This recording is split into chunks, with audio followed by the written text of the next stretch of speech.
Okay, this one should be a bit quicker. On the iPad, there's this great accessibility feature called Assistive Touch. Here it is right here. I'm going to use it as a pointer. But the idea behind Assistive Touch is to create shortcuts or to help students who have maybe dexterity problems that maybe swiping isn't so easy for them, or taking a screenshot where you hit the power button and the home button at the same time. And so when kids struggle with things like that, they created the Assistive Touch, which will allow you to put different commands just a touch away. So instead of having to swipe, instead of having to hit 2 buttons at once or triple click something or things like that, now they'll be able to just open up Assistive Touch and choose one of the options. So let's look at how to set that up. We're going to start here. I'm going to use my Assistive Touch as a pointer and start here in Settings, and then scroll down to Accessibility. And in Accessibility, we're going to click on Touch. Now, for this, we're going to turn on Assistive Touch, and if it's not on, turn it on. And then this guy should pop up.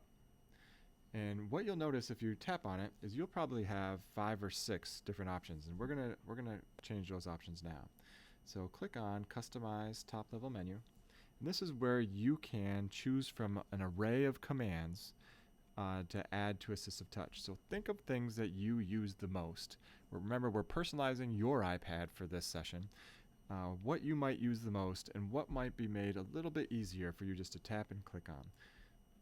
So hit the plus sign, and then you can take a look at all the different things that you can do. So for example, if double tapping is tough for those younger children, maybe turning one on for double tap, hold and drag, locking rotation, lock screen, opening up the notification center, pinching and rotating,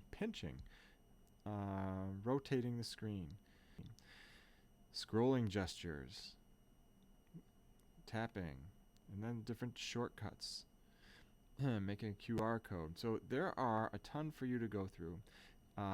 One thing that I would like you to try is to choose multitasking. So going in here and finding multitasking, and then also choosing Control Center. I'm going to show you those things in just a second. But just to kind of, once you choose those, really your assignment is only to take a screenshot of that and show me what you chose. And if you want to discuss why you chose those and why you would need those as shortcuts, that'd be great. But the one that I find that is really helpful is the idea of multitasking.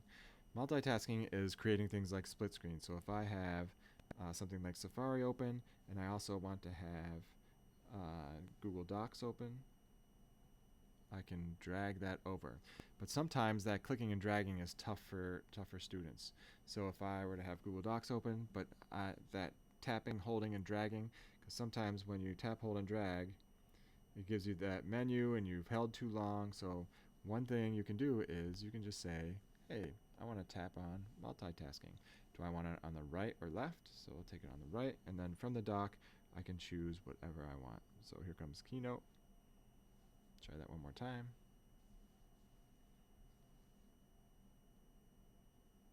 And then there's Keynote. So that's an easy one and a really great one, especially for younger students who might have trouble with the tapping and dragging. Okay, give that a try. Remember, just send me a screenshot of the different shortcuts that you chose for Assistive Touch, and then and why you chose those. Thanks.